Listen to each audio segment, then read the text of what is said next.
Pouca gente. Milagre existe para Deus? Sim ou não? Sim ou não? Não. Não. O milagre existe para nós. Para Deus não. O milagre nós entendemos é quando existe uma intervenção extraordinária de Deus para nós, para um evento, para uma situação, e junto com esse milagre vem uma boa notícia, e que alegra o nosso coração diante daquilo que acontece. E assim, irmãos, nós vamos testemunhando de muitos milagres, e você que não levantou a sua mão, possa ainda, talvez nesse dia, ou nessa semana que está começando, ser testemunha de um milagre, dentro da sua casa, na sua própria vida, na vida de seus familiares, de amigos, de outros irmãos em Cristo, porque boa notícia, como eu falei, todos nós gostamos de receber, e o nosso Deus é o que mais se alegra em dá-las a todos aqueles a qual Ele se revela. E o tema da mensagem é boas notícias. Como eu falei no início do culto, a boa notícia do chamado de Deus, de Jesus para todos nós, de morarmos na casa de seu Pai pela eternidade. Que coisa boa. No dia de hoje eu gostaria de convidá-los a conhecer um pouco mais a palavra de Deus, a meditar um pouco mais nesse livro maravilhoso, extraordinário, em que Deus fala comigo e com você todos os dias, quando eu e você abrimos e começamos a lê-la. Deus se revela, se desnuda diante de nós, para que nós o conheçamos e o adoremos e tenhamos um relacionamento com Ele pleno, íntegro e contínuo. Ser filho de Deus não é algo sazonal. Sobe, desce, é hoje, tempos, vai, pá, aquelas coisas todas. É relacionamento diário. Quando nós pensamos em milagres, nós encontramos muitos na palavra de Deus. E no dia de hoje a gente vai trabalhar sobre a perspectiva de um milagre, alguns personagens que estavam envolvidos nesse milagre, o contexto histórico da qual acontecia tudo isso, e eu espero que você possa sair daqui. Se você não crê muito em milagre ou não crê nada, que você possa crer. Sem aquele jargão de que nós falamos de que nada é impossível para Deus, Deus é o Deus impossível, a gente cansa de falar isso. De repente está até ali em algum adesivo no seu carro, mas em determinadas situações, Deus não é tão Deus assim. E o impossível é algo tanto quanto distante. Mas o Senhor continua se revelando. Pegando o contexto político brasileiro, nós estamos vivendo uma situação complicada nos dias de hoje, no que tange a crise política, financeira, que tem gerado prejuízos para todos os lados, gerado desemprego. E se você, por causa disso, já foi afetado, continue crendo e não desanimando em hipótese nenhuma, porque Deus é quem te sustenta. Amém? Perfeito. O seu emprego, o seu sustento, o trabalho é a biquinha. É uma bica que Deus usa para alimentar você, para fazer com que você tenha recursos e os administres bem. No entanto, irmãos, essa crise financeira, isso não é privilégio do Brasil. Nem nesse tempo da pós-modernidade, da República e de outros países. E como a Bíblia, o nosso grande livro, a nossa referência, nós vamos encontrar na palavra de Deus determinados momentos na vida do povo em que, por causa da irresponsabilidade dos governantes, da incompetência, da corrupção, acontecia algo. E o que era? Aumento de impostos. Perfeito? É assim que funciona. Vai acontecer no nosso país. Prepara seu bolso. Não é isso? Seria a mesma coisa de nós chegarmos aqui, a liderança da igreja, e falar assim: olha, irmãos, o negócio está meio complicado, o dízimo agora é de 15%. Não são mais de 10%. Por quê? Porque a gente tem que dar um jeito de os rombos, hipoteticamente falando, serem sanados ou tapados. Isso aconteceu. Quando nós olhamos para a história do povo de Israel, nós vamos perceber que por causa da má administração, da ganância, da avareza, do orgulho e da vaidade, o povo se dividiu, ou o reino de Deus, o povo de Israel se dividiu. Para nós nos situarmos no contexto histórico, quando Moisés tira então o povo de Israel do Egito, atravessa o Mar Vermelho, anda pelo deserto, vai chegar um momento em que ele precisa atravessar o Rio Jordão para então tomar posse da famosa terra prometida, a terra de Canaã. E ali Moisés se despede do povo, já estava preparando Josué, que se tornaria o grande líder, e ele então estaria à frente desse povo para assumir tudo isso. Vai acontecer mais ou menos em 1300 a.C. A terra prometida é então conquistada. Durante 200 anos mais ou menos, esse povo é dirigido por homens que Deus vai levantando, pelos profetas, por juízes, até que em determinado momento o povo quis um rei.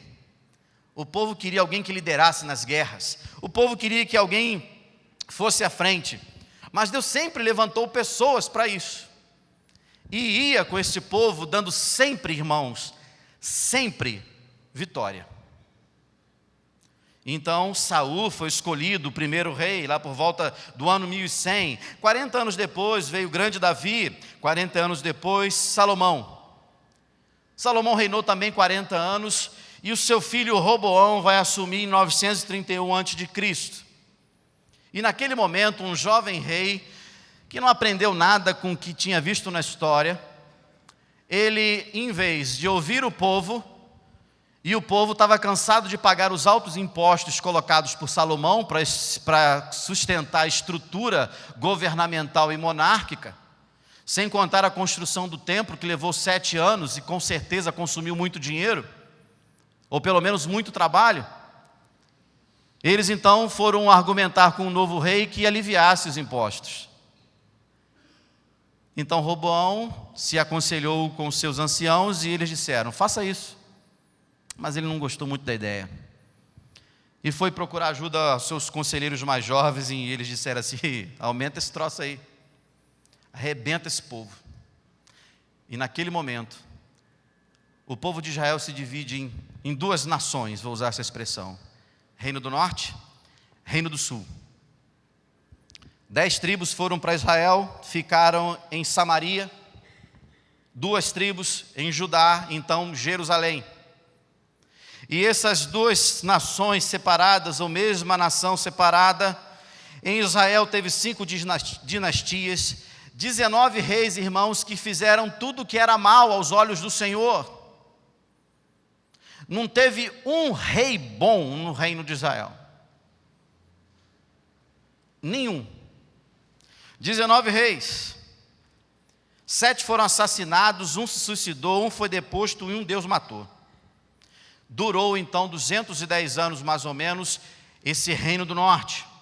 E em 722 a.C., Oséias, o último rei, é deposto, quando a Assíria leva praticamente todo o povo cativo e deixa Samaria destruída, com poucas pessoas lá que pudessem cuidar daquilo que tinha, fazer uma agricultura primária, cuidar de alguns poucos animais, porque nas caminhadas que existiam, os idosos não conseguiam andar, pessoas com problemas físicos não conseguiam andar. Então muitas vezes era levada a elite da cidade, aqueles que tinham conhecimento e que poderiam servir de escravos lá, sem contar aqueles que morriam no meio do caminho. No Reino do Sul, irmãos, Jerusalém, Judá, uma dinastia só, que envolvia Davi. Conseguiram fazer isso, 19 reis também e uma rainha. 9 reis fizeram o que era bom aos olhos do Senhor.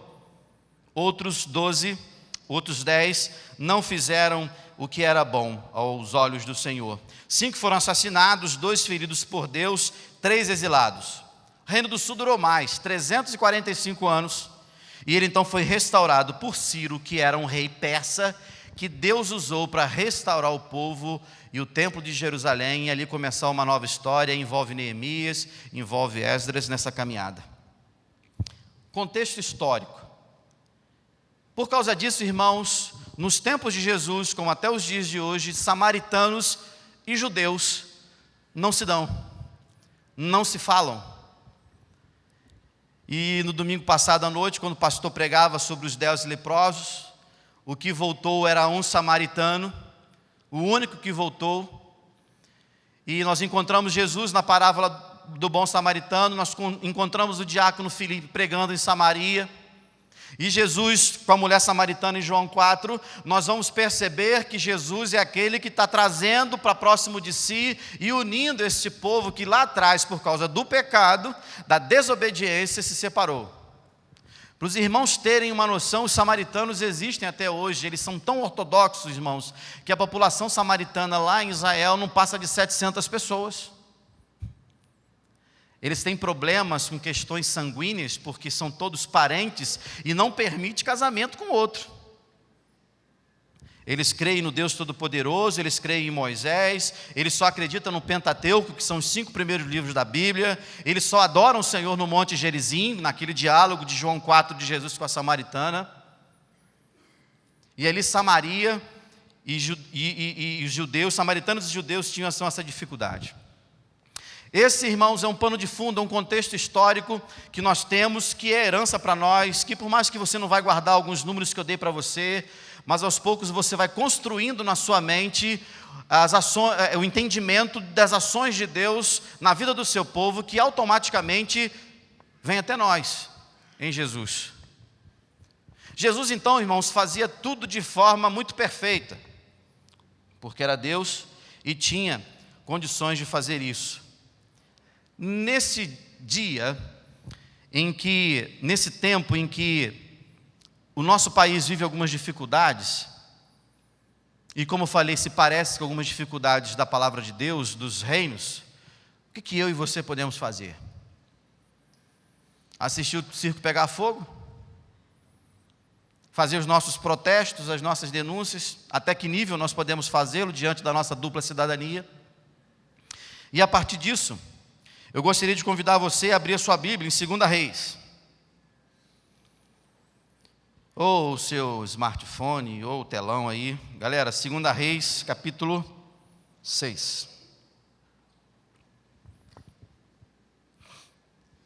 Sucedeu depois disto que Ben-Hadad, rei da Síria, o texto é longo, irmãos, presta atenção, só vou pegar um versículo, tá? Sucedeu depois disso que Ben-Hadad, rei da Síria, ajuntou todo o seu exército, subiu e cercou Samaria. E houve grande fome em Samaria, porque mantiveram o cerco, até que se vendeu uma cabeça de jumento por 80 siclos de prata, e a 4ª de um cabo de esterco de pombas por 5 siclos de prata. E sucedeu que, passando o rei de Israel pelo muro, uma mulher lhe gritou, dizendo: acode-me, ó rei, meu senhor. Mas ele lhe disse: se o Senhor não te acode, de onde te acudirei eu? Da eira ou do lagar? Contudo o rei lhe perguntou: o que tens? E ela disse: esta mulher me disse: dá cá o teu filho, para que hoje o comamos, e amanhã comeremos o meu. Cozemos, pois, o meu filho e comemos. E no outro dia lhe disse eu: dá cá o teu filho para que o comamos. E ela escondeu o seu filho. Ouvindo o rei as palavras dessa mulher, rasgou as suas vestes. E ele ia passando então pelo muro, e o povo olhou e viu que o rei trazia uma roupa de saco por dentro sobre a sua carne. Então disse ele: assim me faça a Deus e outro tanto, se a cabeça de Eliseu, filho de Safate, lhe ficar hoje sobre os ombros. Estava então Eliseu sentado em sua casa, e também os anciãos estavam sentados com ele, quando o rei enviou um homem adiante de si.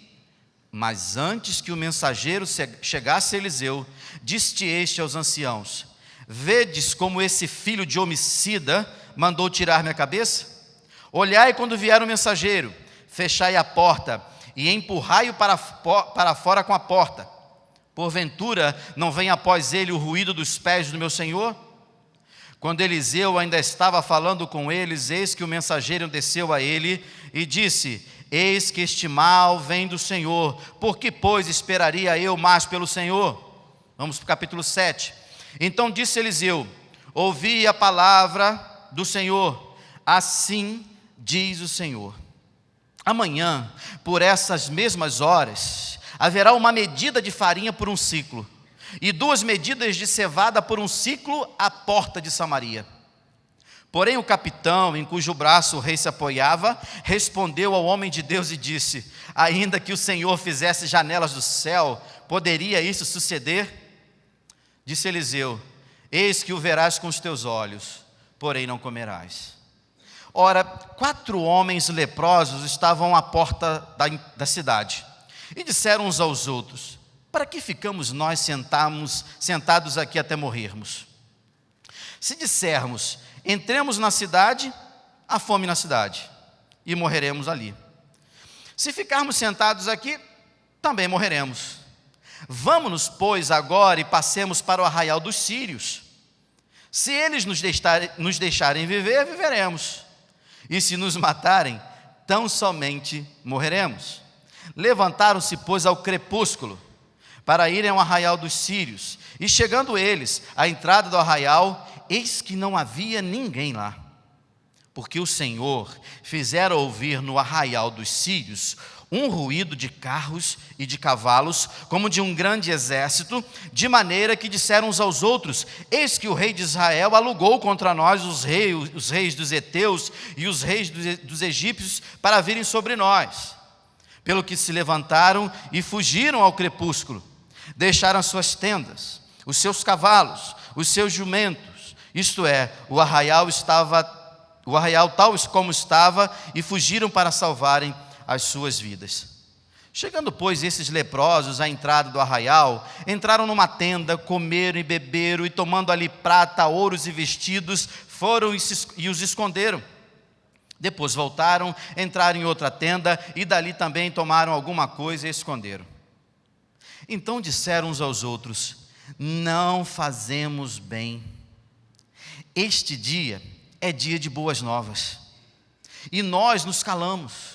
Se esperarmos até a luz da manhã, algum castigo nos sobrevirá. Vamos, pois, agora e o anunciemos à casa do rei. Vieram, pois, bradaram aos porteiros da cidade e lhes anunciaram, dizendo: fomos ao arraial dos sírios, e eis que lá não havia ninguém, nem voz de homem, porém só os cavalos, os jumentos atados e as tendas como estavam. Assim chamaram os porteiros, e estes anunciaram dentro da casa do rei. E o rei se levantou de noite e disse aos seus servos: eu vos direi o que é que os sírios nos fizeram. Bem sabem eles que estamos enfaimados, pelo que saíram do arraial para se esconderem no campo, dizendo: quando saírem da cidade, então os tomaremos vivos e entraremos na cidade. Então um dos seus servos respondeu dizendo: tomem-se, pois, 5 dos cavalos que nos restou, que estão aqui dentro, e enviemo-los e vejamos. Tomaram, pois, 2 carros com cavalos, e o rei os enviou como mensageiro após o exército dos sírios, dizendo-lhe: ide e vede. E foram após ele até o Jordão, e eis que todo o caminho estava cheio de roupas e de objetos que os sírios, na precipitação, tinham lançado fora. E voltaram os mensageiros e anunciaram ao rei. Então saiu o povo, saqueou o arraial dos sírios. Assim, houve 1 medida de farinha por 1 siclo e 2 medidas de cevada por 1 siclo, conforme a palavra do Senhor. O rei pusera então à porta aquele capitão, cujo braço ele se apoiava, e o povo o atropelou na porta, de sorte que morreu, como falara o homem de Deus, quando o rei descera ter com ele. Porque quando o homem de Deus falara ao rei, dizendo: amanhã, por estas horas, haverá 2 medidas de cevada por 1 siclo, 1 medida de farinha por 1 siclo, à porta de Samaria, aquele capitão respondeu ao homem de Deus: ainda que o Senhor fizesse janelas no céu, poderia isso suceder? E ele dissera: eis que o verás com os teus olhos, porém não comerás. E assim foi, pois o povo o atropelou à porta e morreu. Amém? Senhor, me ajude a colocar no coração dos teus filhos nessa noite aquilo que o Senhor colocou no meu. Dos desafios que o Senhor colocou na minha vida, colocar na vida dos teus filhos. Que o teu Santo Espírito, que conhece a cada um de nós, possa nos ajudar, continuar nos ajudando a sermos fiéis e obedientes à tua palavra, crendo em todo o tempo que o Senhor é Deus. Amém. Queridos, um texto que talvez alguns conheçam, outros nem tanto, mas hoje vão conhecer um pouco mais. E nós encontramos aqui 4 personagens. O primeiro deles é o profeta Eliseu, um dos grandes profetas do Antigo Testamento.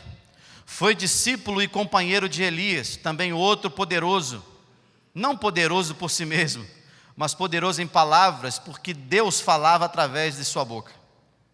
Eliseu, então, é um dos maiores profetas no que tange a milagres feitos, e através da vida dele, muitas pessoas foram abençoadas, povos foram salvos e vidas restauradas. E se você quiser saber um pouquinho mais durante a semana, visite então 2 Reis, meditando sobre a vida desse servo de Deus, que o seu nome significa meu Deus é salvação. Ele era de uma família abastada, eles tinham juntas de bois, ele tinha 12 no caso, e quando Elias o chamou, quando o profeta passou por ele e o chamou, o que ele fez?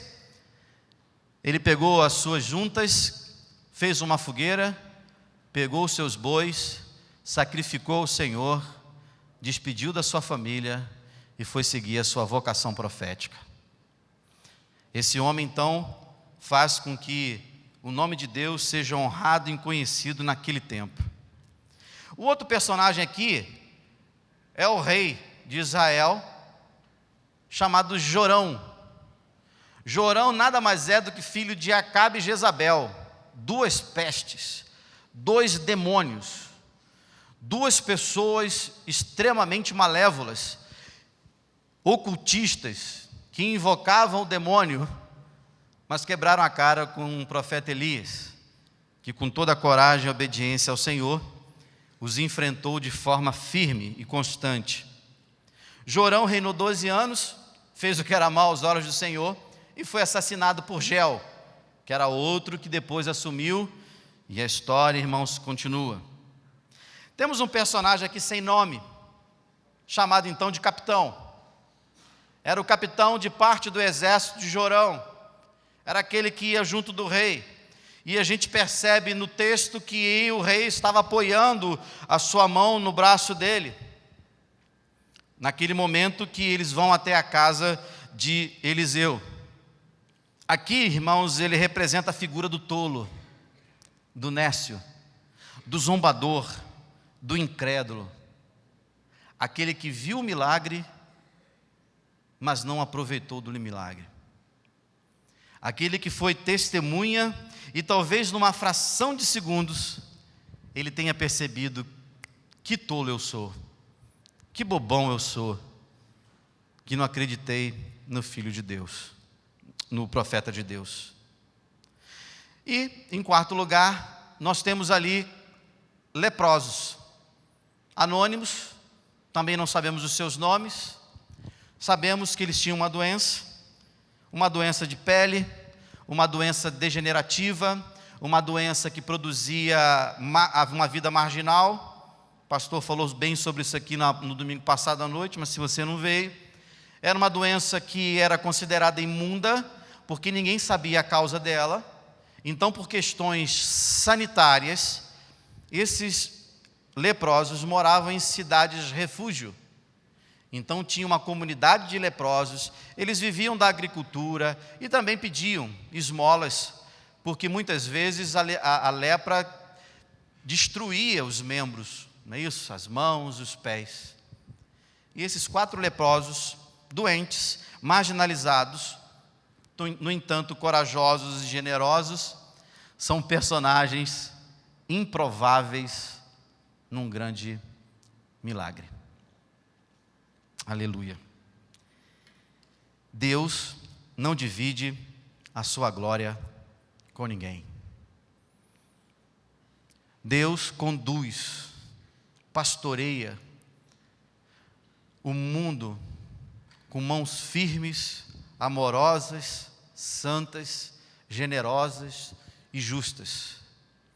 Por mais que eu e você, muitas vezes, ao sermos testemunhas de algumas situações, achemos que Deus está distraído.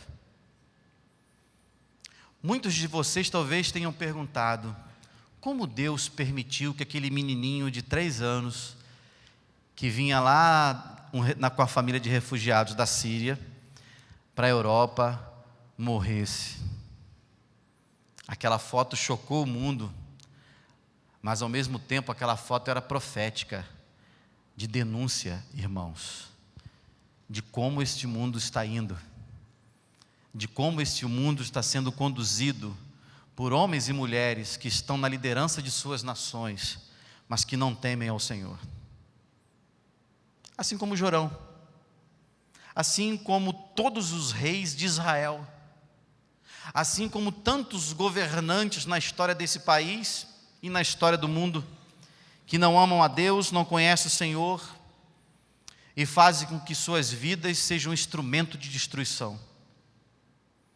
É muito fácil para eles, era muito fácil para eles naquela época, como é fácil para os governantes hoje, darem uma canetada de aumento de impostos, porque eles não são afetados por isso. Mas aqueles, a maior parte da população, todos nós, que para pagar as nossas contas, fazemos contas de um lado e de outro, para vivermos dentro de um padrão em que o nosso sustento permita, uns mais, outros menos. E o maravilhoso da palavra de Deus, irmãos, eu sempre falo isso, que ela não tem tabu, ela não tem jeitinho, ela mostra, ela revela, ela traz luz. E essa narrativa nos mostra como as pessoas, apesar de serem testemunhas de milagres, elas zombam de Deus. Se você for um pouquinho antes, no capítulo 6, você vai encontrar vários eventos em que Eliseu faz milagres. E depois também, o rei Ben-Hadad, ali da Síria, ele queria matar Jorão, já não era de hoje. Mas todas as vezes que ele armava uma emboscada, Jorão sabia. Chegou o momento que o Ben-Hadad chegou para os seus generais e falou assim: tem alguém traindo a gente aqui. Porque quando a gente vai lá, Jorão já não está lá. Quem é? Aí o cara respondeu assim: não, meu senhor, é o profeta de Deus, Eliseu. Ele, o Deus Todo-Poderoso, revela para ele. Falou assim: então onde é que está Eliseu? Reúne o exército, vai lá buscar o cara. Ah, ele está lá em Dotã, pode ir. O texto diz então que Eliseu estava lá juntamente com um discípulo seu, um servo que o ajudava.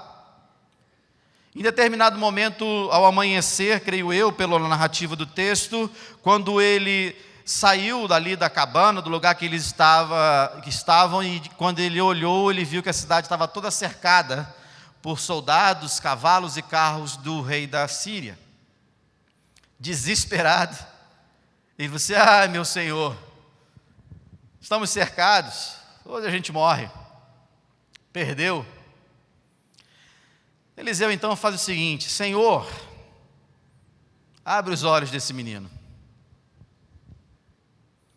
faça ele enxergar que muitos são os que estão conosco do que os que estão com eles. Naquele momento, quando ele fala, Deus faz com que aquele discípulo visse um milagre. E o texto diz que a cidade estava cercada de cavalos e carros de fogo.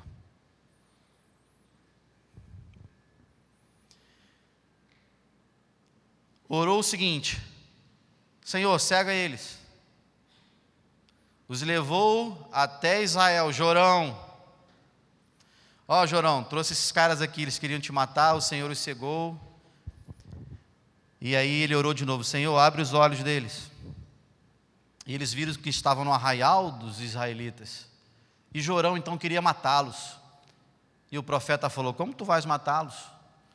Não fostes tu quem os prendeu? Matarias tu eles? Dê comidas a eles. Alimentou os soldados de Ben-Hadad e os mandou de volta. Nós não temos no texto o tempo que houve desse evento para esse cerco, esse momento em que a cidade foi sitiada. Ô bichinho bobo, o Ben-Hadad também. Como tem pessoas que insistem em bater de frente com Deus. Porque uma coisa, irmãos, quando a pessoa tem ignorância acerca da existência de Deus. Outra coisa é quando Deus se revela, Deus mostra quem é o poder, quem é que manda, que Ele tem todo o poder e Ele ainda insiste em bater de frente. Diante disso, irmãos, do contexto histórico, diante do texto que nós lemos, diante desses personagens, eu gostaria de fazer algumas considerações com você nesta noite e desafiá-los, nesta semana, que está começando hoje, que você possa ser como aqueles 4 leprosos. Preste atenção, hein? Vai guardando no seu coração aí. Boas notícias. Primeiro lugar, irmãos, eu amo meu Brasil. E porque eu amo meu Brasil, eu vou olhar para a realidade que está à minha volta. Eu vou olhar para o lado. Eu vou ver a necessidade das pessoas. E no contexto que nós vimos aqui, irmãos, havia grande fome em Samaria por causa do cerco, do sítio, então feito por Ben-Hadad. Não sabemos o tempo, irmãos, mas foi tempo à beça, porque a comida acabou. Não sabemos se eles tiveram tempo de correr. As cidades então eram fortificadas por grandes muros. Quando anoitecia, todo mundo dormia na cidade, trazia-se o rebanho de volta, trancava-se os portões, os atalaias ficavam ali guardando, até que chegasse o outro dia. E assim era a rotina tranquila e gostosa quando não havia guerra, quando não vinha um invasor. Nós precisamos pedir ao Senhor que nos mostre o que acontece à nossa volta. Você se preocupa com isso? Ou você é aquele que só se preocupa com o seu biguinho, com o seu probleminha, com o seu pecadinho, com a sua murmuração e tantas coisinhas chatas e enjoadas que muita gente já não aguenta mais a tua repetição. Então, em nome de Jesus, para de murmurar. Abre a tua boca para profetizar. Abre a tua boca para pregar o Evangelho, como hoje falou o pastor Valdeir, com muita propriedade, que testemunho maravilhoso que ele nos deu. A primeira notícia, irmãos, não era boa. A primeira notícia, irmãos, era de péssima, era uma notícia ruim, porque a fome estava lá, não sabia quanto tempo mais ia durar.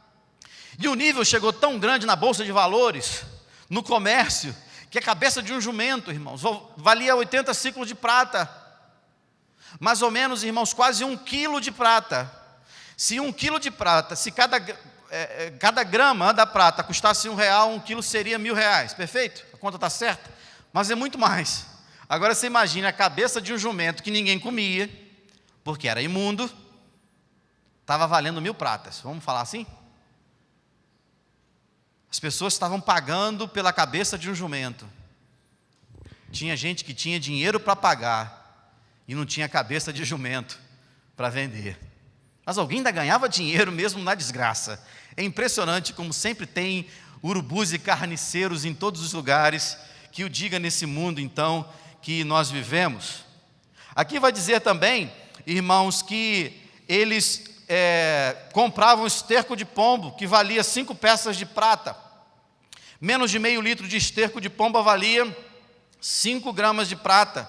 57 gramas de prata. Cara, complicado, né? Segundo os historiadores, esse esterco de pomba poderia ser uma espécie de sal que era colocado para temperar a cabeça do jumento. Que cardápio, hein?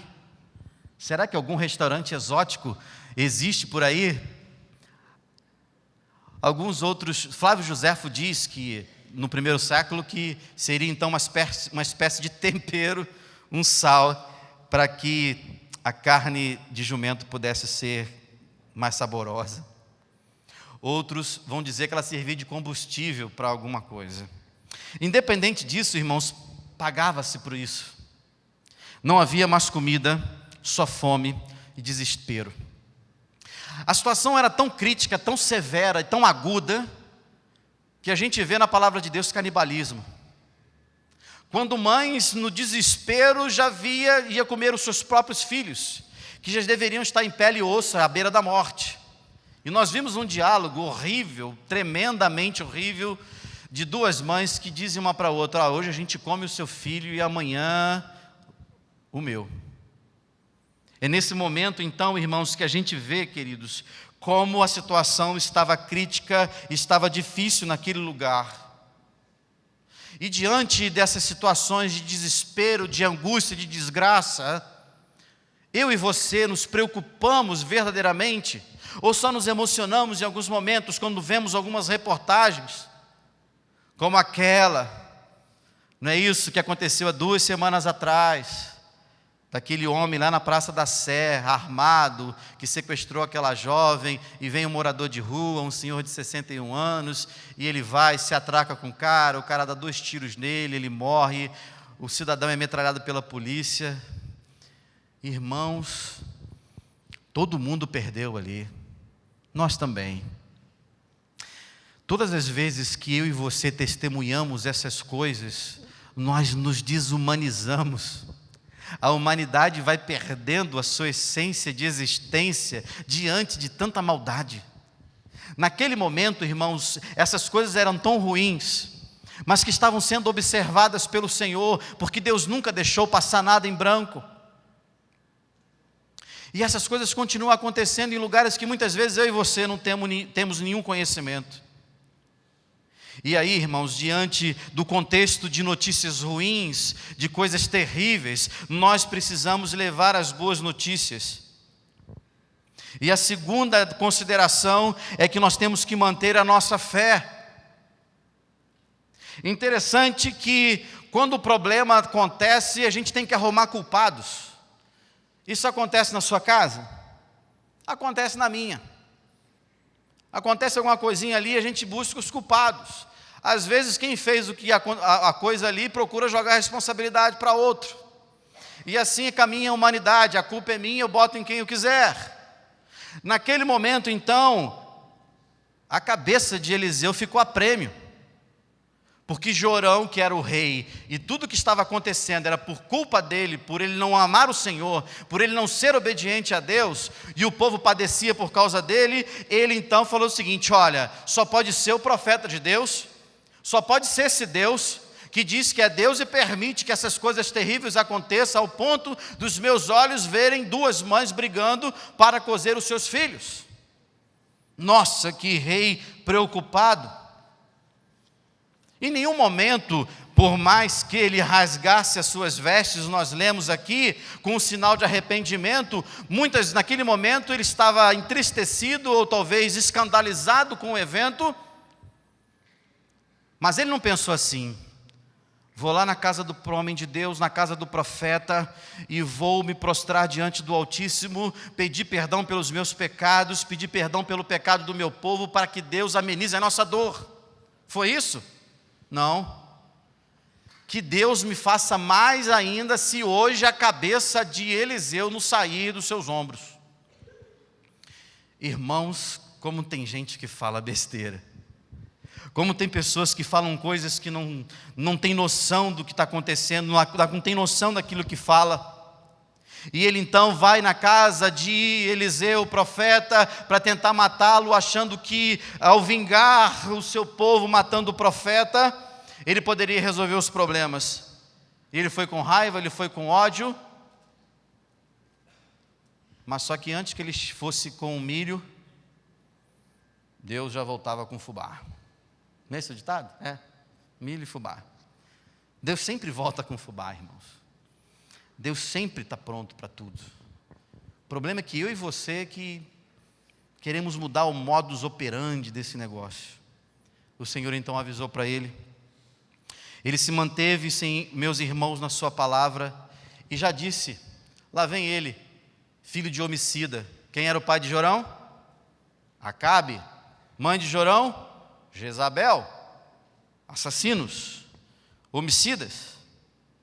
Em vez, irmãos, daquele rei se preocupar em cuidar das pessoas e buscar o conselho, então, do profeta, irmãos, ele vai lá tentar matar aquele que seria o único que poderia trazer, então, alguma resposta para aquele povo. Irmãos, como nós vamos dar boas notícias às pessoas se nós perdemos a fé? Como nós levaremos boas notícias, boas novas às pessoas se nós não crermos? se nós não tivermos a visão da cruz do Calvário, a visão da eternidade, e levá-las às pessoas como um dia foi levada a você e a mim, e por isso nós estamos aqui nessa noite, poderíamos estar em outro lugar. Ainda, irmãos, que o Senhor, o capitão diz o seguinte, então, ainda que o Senhor abrisse as comportas do céu, será que isso poderia acontecer?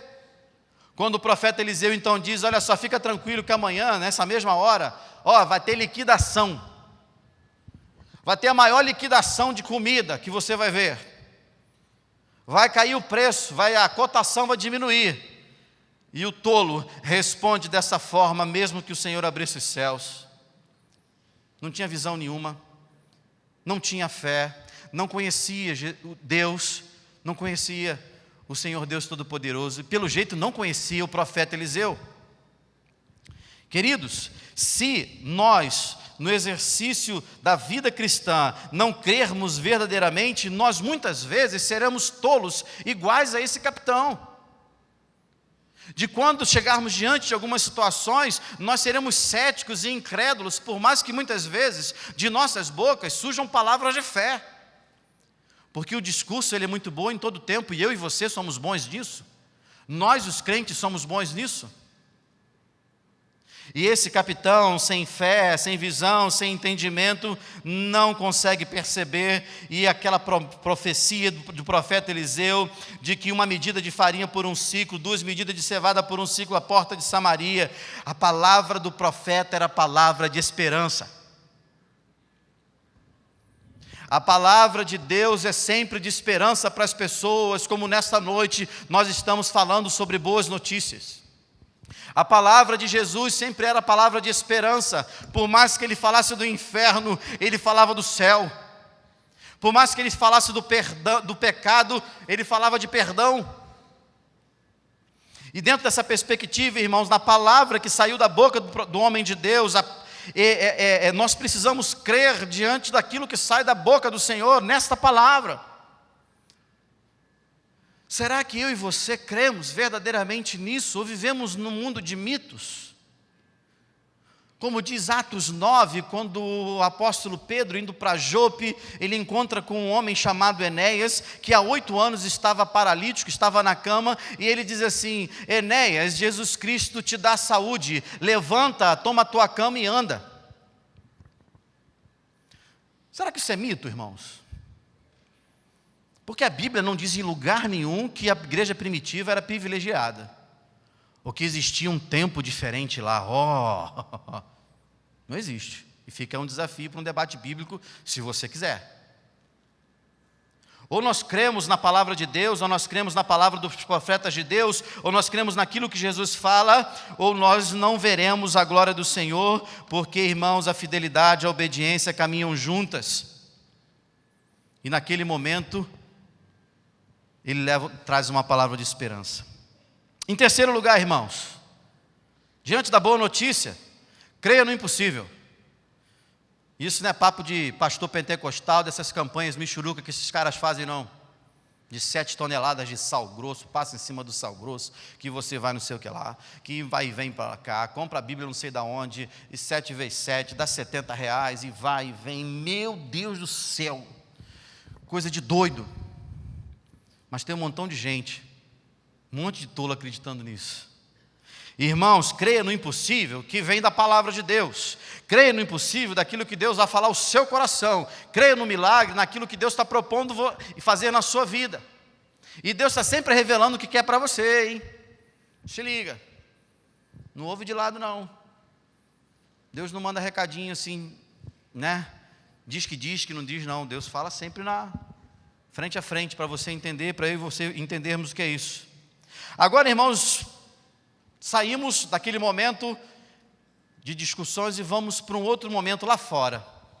Lá fora dos muros, 4 camaradas que viviam numa desgraça, meus irmãos, eram leprosos, como nós falamos, viviam com a sua doença, sofriam a discriminação, sofriam a marginalidade, sofriam as dores, homens que não tinham esperança nenhuma, mas em determinado momento esses homens se tornaram principais personagens do milagre. Quando parece que da onde não vem nada, sai coisas maravilhosas. Quando a fonte parece ser seca, sai coisas maravilhosas. E mesmo sem esperanças, aqueles homens mudaram a realidade daquele povo. Se a gente ficar aqui, a gente morre. Se a gente entrar na cidade, não tem comida. Se a gente for lá para o arraial dos sírios, duas coisas: se a gente come ou a gente morre. Estamos no lucro. Nós não temos nada a perder. Mas também, irmãos, não ficaram assim com braços cruzados, com discurso de autocomiseração e dizendo: ó vida. Eles foram fazer alguma coisa por si mesmos em determinado momento.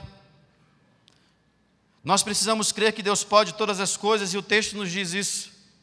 Determinado momento, irmãos, quando aqueles homens foram andando, começaram a andar no crepúsculo. Você sabe o que é o crepúsculo?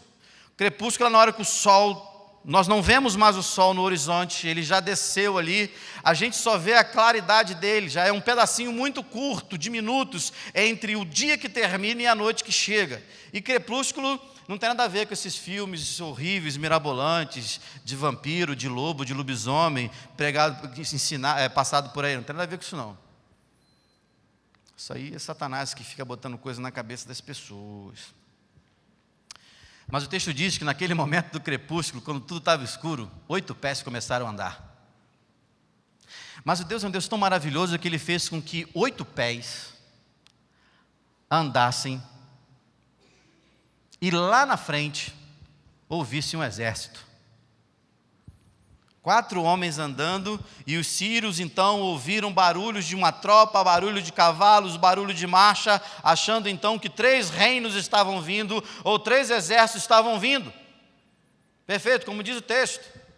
E eles então foram embora, sumiram, correram, deram para trás, porque entenderam o seguinte: a gente vai perder tudo, está de noite, eles estão vindo preparados e nós vamos embora. Irmãos, a gente vê a ação na vida desses homens para matar a sua fome ou tentar salvar a sua própria vida. E o Deus que é o Deus do impossível é o Deus que faz tudo para que em todo tempo eu e você recebamos boas notícias. E em quarto lugar, irmãos, eu amo o meu Brasil, nós precisamos levar as boas notícias às outras pessoas. Nós precisamos levar as boas novas àqueles que precisam de salvação. Nós precisamos, só Deus, irmãos, ser instrumentos daqueles que estão passando fome, daqueles que estão nus, daqueles que estão presos, daqueles que estão doentes, daqueles que estão marginalizados, desvalidos, homens e mulheres que por N motivos estão passando situações parecidas com esses personagens que nós vimos no texto. Eles então percebem que eles não podiam ficar calados, como diz o versículo 9, porque este dia é dia de boas novas.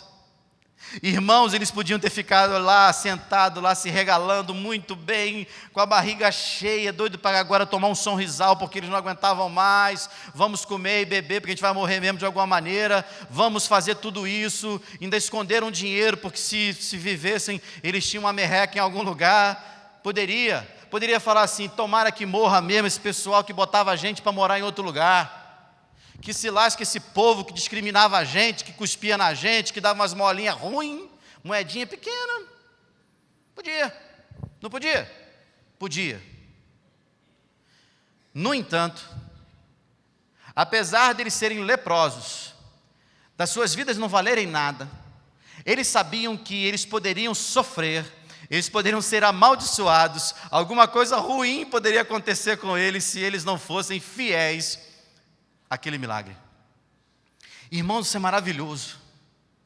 Os caras foram para morrer, os caras foram para pagar qualquer preço, mas naquele momento em que Deus fez o milagre, eles perceberam que, olha, temos que dividir isso. A gente não pode ficar calado diante de tão poderoso milagre do Senhor e deixa para lá qualquer situação. Irmãos, o que eu e você estamos fazendo com as bênçãos que Deus tem derramado sobre as nossas vidas? O que eu e você estamos fazendo com o Evangelho que a gente diz que é tesouro? O que eu e você estamos fazendo com a palavra de Deus todos os dias? O que eu e você estamos fazendo com os recursos financeiros que Deus tem colocado dentro do nosso bolso? Ou a gente acha de uma forma meio pentecostal, melhor gospel, que no mundo dos crentes tem karma. Entre os hindus, lá na Índia é assim, não ajuda o cara não que ele está no karma, ele tem que ficar ali, na desgraça. Tem muito crente que pensa assim. Meus irmãos, mas esses leprosos, eles não agiram dessa forma. E eles foram até a cidade, eles foram até o seu povo, eles contaram a boa notícia, aquelas famílias que estavam sendo destruídas, aquelas famílias que estavam em crises tão grandes, aquelas famílias que estavam cercadas e sem qualquer esperança. De repente chega 4 malucos lá no portão e diz o seguinte: ó, está cheio de comida lá. E aí eles nem acreditaram de início, mais uma vez, caramba, como é que tem gente incrédula. E aí, quando eles viram que o negócio era verdade, foram lá, comeram, beberam, trouxeram tudo, e a palavra do profeta de Deus se cumpriu. Perfeito? E aí, a farinha estava valendo bem pouco, um ciclo só, não é isso? A farinha estava baratinha agora. E o bonitão lá, o capitão, zombador, incrédulo, foi atropelado pelo povo saciado pela palavra do profeta de Deus. Que eu e você nessa noite, a exemplo dos personagens que nós vimos aqui, não sejamos como Jorão, não sejamos como aquele capitão, mas como Eliseu e os leprosos. Que independente da desgraça que possamos estar vivendo, alguma situação difícil, por amor ao Brasil, por amor a Jesus, pelo amor ao Evangelho, a gente vai olhar para o lado, a gente vai continuar crendo, a gente vai depender de Deus e proclamar as boas notícias, a boa nova que vem do céu e que diz que Jesus Cristo é o Senhor. Meu irmão, minha irmã, povo de Deus, o Senhor não nos salvou, o Senhor não nos saciou, para que ficássemos nos regalando, comendo, bebendo e vendo os outros morrerem. O Senhor não nos chamou para a luz, para continuar vendo os outros nas trevas e quase que desejando: fica aí mesmo, cara, tu tem que morrer, tu tem que ir para o inferno. Quando a gente fala aqui de lugares, de eventos, de situações que acontecem no nosso país, alertando o povo de Deus para não cair nas ciladas de Satanás, não é porque nós não os amamos, não é porque nós não amamos os homossexuais que nós falamos acerca da família, os dependentes químicos. Quando criticamos os governantes, não é porque nós não os amemos, mas é porque nós conhecemos a verdade que não é nossa. Eliseu nunca pregou nada que fosse dele, nunca. E tem uma expressão que eu gosto muito na palavra do Senhor, que eu acho tão carente nos nossos dias, quando o profeta diz assim: assim diz o Senhor. Não são esses bobos que tem por aí não.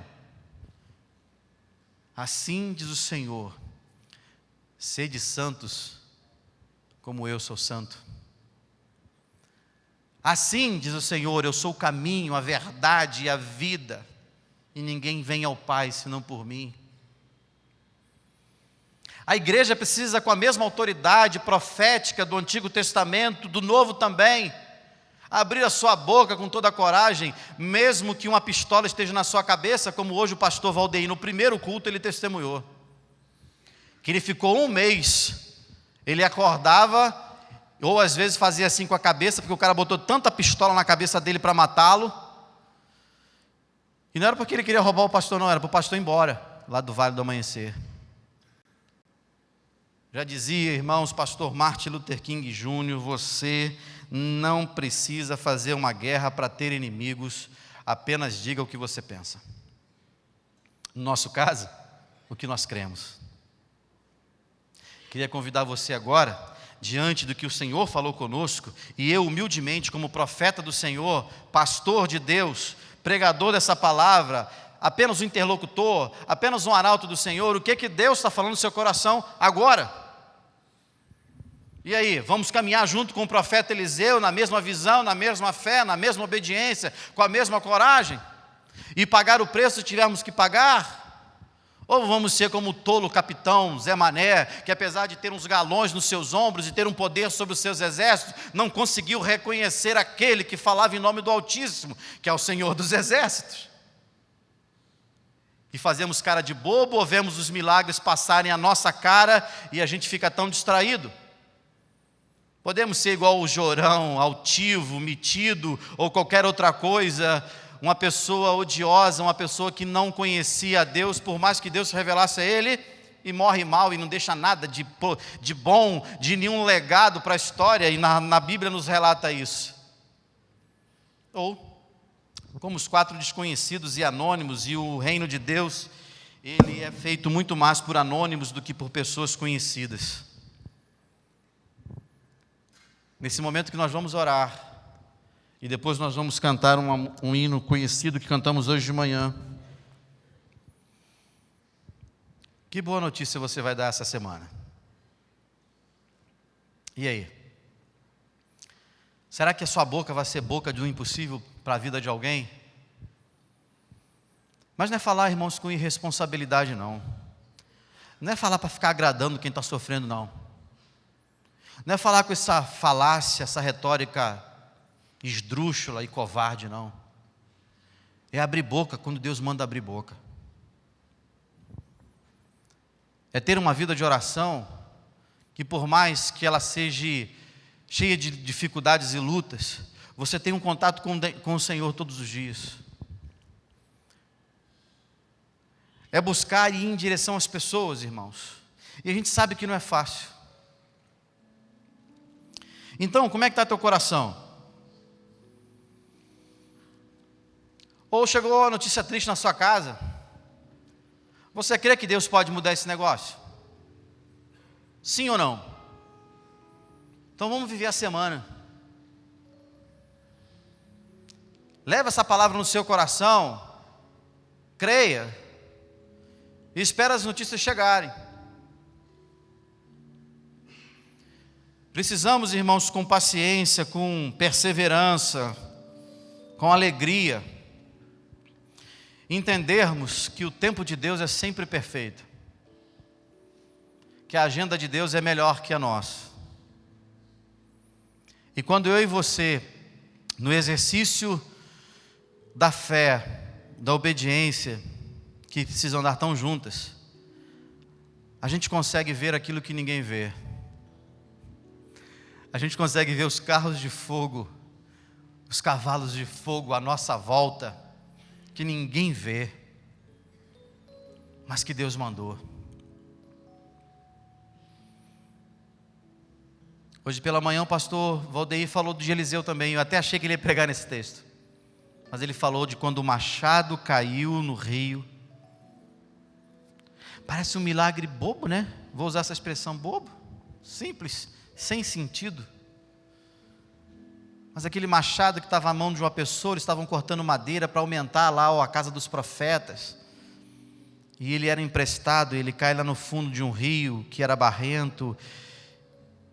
O profeta pega um pedaço de madeira, joga na direção de onde tinha caído o machado, e o pedaço de madeira vira ímã. Puxa então o machado que era de ferro, e a pessoa lá, o trabalhador, o profeta lá, pegou. Tudo é pequeno para Deus, irmãos. Tudo é simples para o Senhor. Como eu costumo brincar, tudo é simples para quem sabe fazer. Tudo é fácil para quem sabe fazer. Na área que você atua, na área que você trabalha, você faz algumas coisas no automático que você quase nem pensa mais, porque você sabe fazer. Deus é dono de todas as coisas. Amém? Coloca diante do Senhor. Pai, obrigado pela boa notícia de que não existem barreiras para o Senhor. Nesse momento, rogo a Ti, nem precisava fazê-lo, me perdoe por isso, por querer Te dar lembretes. Mas ajude os Teus servos a saírem daqui com a plena e absoluta certeza de que o Senhor é o Deus vivo. Vivemos num tempo, Senhor Deus, em que em todos os lugares que a gente vai, tanta coisa que a gente vê, lê e assiste, não falam mais do Senhor. O mundo está dizendo, Senhor Deus, que não precisa de Ti. O Senhor é um Deus desnecessário. Mas a história mais uma vez está mostrando, Pai, que isso é mentira. E o capitalismo está acabando, muitas nações estão falindo, a corrupção é revelada, e as pessoas estão vendo, Senhor Deus, que por mais que os recursos sejam muitos, nenhum deles satisfaz a alma. Quantas pessoas, Pai, nesse momento, estão pagando tanto dinheiro pela cabeça de um jumento? Quantas pessoas nesse momento, Senhor, estão vivendo na promiscuidade, na prostituição, adorando Satanás, usando drogas, invocando as trevas, largando mulher, largando marido, abandonando filho, praticando a corrupção? Quantas pessoas estão gastando tanto dinheiro por nada? E o Senhor fez a vida daquela cidade mudar através de 4 pessoas que não tinham nada. Ajuda-nos, ó Deus, a sermos como esses 4 leprosos, que não tinham nada a perder, como nós também não temos nesse mundo, porque tudo que temos vem do Senhor. Se temos amor, é o Senhor quem nos deu. Se temos a paz, Ele vem da cruz do Calvário. Se temos esperança, Ele vem do céu. Deus eterno, renova as nossas forças, renova as forças dos Teus filhos, e que decisões importantes sejam tomadas nessa noite. Às vezes, Pai, nós entramos e saímos de cada culto dominicalmente, e continuamos a mesma coisa. Continuamos muitas vezes um bando de crentes mimados, que achamos que participando de eventos chamados religiosos, vivemos o ápice da vida cristã. Ajuda-nos a entender que o mundo que está à nossa volta é o nosso campo missionário. Ajuda-nos, ó Deus, a amar as pessoas que estão indo para o inferno, não empurrá-las para o abismo. Ajuda-nos a termos a coragem de dizer para aqueles que não acreditam: assim diz o Senhor, só Jesus Cristo salva. Tira a timidez das nossas bocas, Pai. Abre os nossos olhos para olhar para a tristeza, para a desgraça alheia, não como aqueles que vibram, que se alegram, mas como aqueles que consolam, como aqueles que trazem boa notícia. Obrigado, Senhor Deus, pelo texto da Tua palavra. Obrigado pelo Teu povo aqui reunido. A semana está só começando, Altíssimo. Não saberemos o que viveremos, mas que de alguma forma o que foi falado nesta noite possa encontrar eco no coração dos Teus filhos, e em determinados momentos, quando de repente tudo está dando errado, a lembrança do profeta Eliseu vem à mente, vem à memória, e tudo começa a mudar. Dá-nos a sensibilidade de olhar, Senhor Deus, para as pessoas e sermos resposta de oração. Ajuda-nos, ó Deus, sermos esses trabalhadores da grande seara, sermos resposta disso para a vida das pessoas. Obrigado, Senhor, por tudo. É a nossa oração, em nome do Pai, do Filho e do Espírito Santo. Amém.